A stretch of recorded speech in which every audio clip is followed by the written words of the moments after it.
সালমান শাহ, বর্তমান আমাদের mega star Shakib Khan, তাকে আইডল হিসেবে মানি। আসলে আমি ওসবের শিকার এখনো হইনি। যদি কখনো হই তাহলে আমি নিজে সেখান থেকে সরে যাওয়ার চেষ্টা করব। আমার কাজের অভিজ্ঞতা অতটা বেশি না। আমি হয়তো গত 1 মাস হয়েছে আমি রুমি করিম স্যারের কাছে ওনার আর একাডেমিতে আমি ভর্তি হয়েছি। তো তার মাঝে আমি শো করছি গত 13 তারিখে একটা, আর আজকে একটা করতেছি। তো আমার অভিজ্ঞতা এর থেকে বেশি কিছু না। ভবিষ্যতে আমার ভালো একজন মডেলিং তারকা হওয়ার ইচ্ছা আছে, মডেলিং এ থাকার ইচ্ছা আছে। আর যদি কখনো নাটক করার সুযোগ পাই তাহলে সেখানে নাটক করব।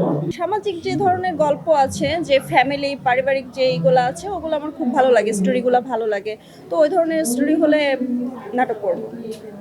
অনেক সময় দেখা যায় যে হচ্ছে মিডিয়াতে কাজ করা নিয়ে বাসা থেকে অনেক সময় অ্যালাউ করে না, বা এটা আসলে আমাকে আমার ফ্যামিলি থেকে এখনো কোনো রকম বাধা দেয় নাই।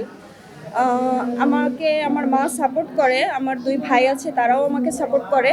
আসলে মিডিয়া জগৎটা অনেক বড়, এখানে অনেক প্রকার রাস্তা আছে। যদি কেউ ভুল রাস্তায় আসে তাহলে তো কাজ করতে পারবে না, তাকে ফিরে যেতে হবে। মানে ভালো জায়গা খুঁজতে হবে, কাজ করতে গেলে, ভালোভাবে কাজ করতে গেলে মিডিয়ার ভালো জায়গা খুঁজতে হবে, ভালো মানে যারা ভালো কাজ করে তাদের আন্ডারে যে কাজ করতে হবে, তাহলে সে ভালোভাবে কাজ করতে পারবে। মিডিয়াতে তো বললাম যে খারাপ দিকও আছে, ভালো দিকও আছে। যদি কেউ খারাপ দিকের মাঝে একবার পড়ে যায় তো সমালোচনা আলোচনা সবই তো হবে। আমি আমার জায়গা ধরে রাখার চেষ্টা করব।